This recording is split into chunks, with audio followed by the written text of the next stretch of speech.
Okay, so good evening sa inyo at pag-uusapan lang natin ng mga posibleng mangyari sa huling elimination round playdate ng PBA Philippine Cup bukas sa Inares Center sa Antipolo.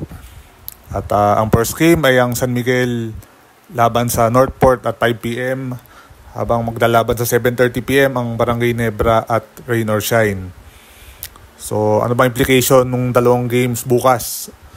So dalawa na lang kasi yung twice to beat advantage na available. At yung dalawa nakuha na ng NLEX at Magnolia. At ang format kasi dito sa Philippine Cup Playoffs ay ang top 4 ay makukuha ang twice to beat advantage. So actually very simple lang para sa San Miguel at Ginebra ang kanilang gagawin bukas. Manalo sila,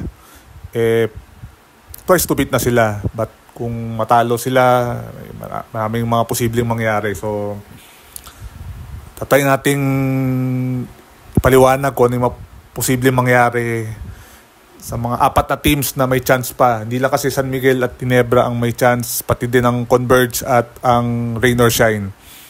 So, siguro pag-usapan lang natin yung chances per team. So, magsisimula tayo sa San Miguel. Actually, very simple lang for San Miguel. Kung manalo sila, sa kanila na yung twice to beat advantage at di lamang yun, secured na sa kanila yung number 1 seed sa playoffs.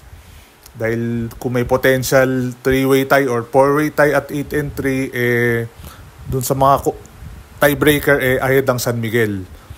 So mga kalaban ng San Miguel, kung ganun mangyari, ay ang number 8 team na Meralco Bolts na may 6-5 record. Si Meralco kasi kahit anong mangyari dito sa mga senaryo, actually 4 siya, number 8 na ang Meralco regardless.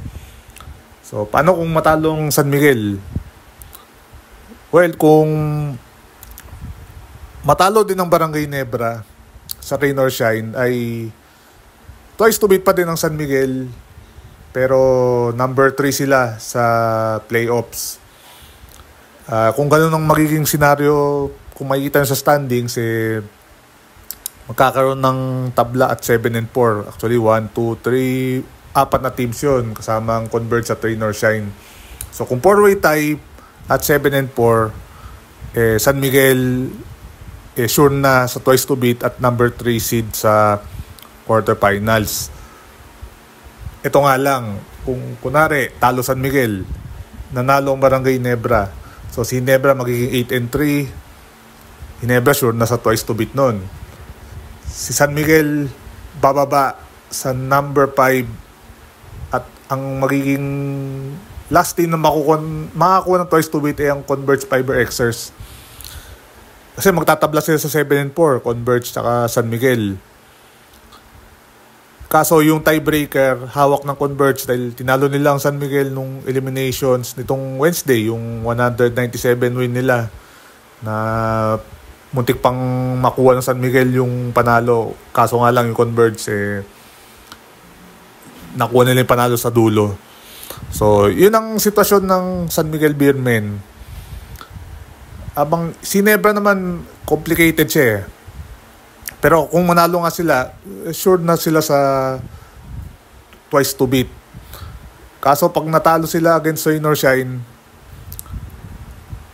makukuha nila yung twice to beat, pero kailangan hindi sila matalo ng certain number ng margin against Rain or Shine.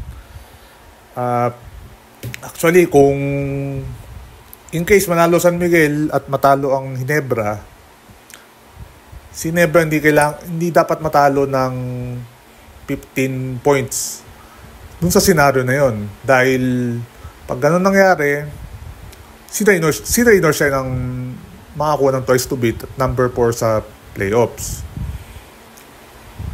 Pero paano kung kunwari talo din San Miguel, natalo ang Ginebra, so dun papasok yung 4-way tie at 7-4. Si Nebra hindi dapat matalo ng 14 points. At least 14 points. Dahil kung gano'n mangyayari, si Rain or Shine ang magiging twice to beat at number 4 sa playoffs. Ginebra bababa. Depende din kasi, I think, kung kunwari sabihin natin saktong 14, nakadepende yun dun sa point differential nila ni Converge eh. But sabihin natin 15, si Ginebra bababa sa number 6. So, actually, sa ganitong senaryo ng Ginebra, hawak naman nila yung sitwasyon nila eh.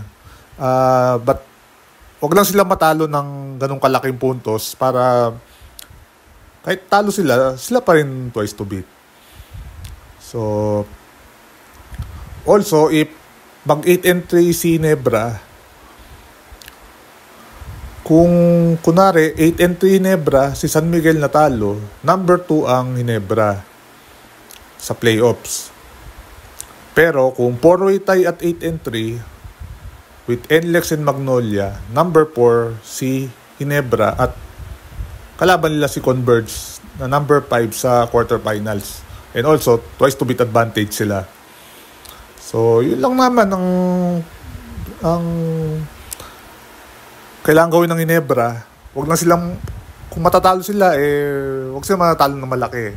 But, for sure naman, gusto nila manalo, para din may momentum sila pagpasok ng playoffs.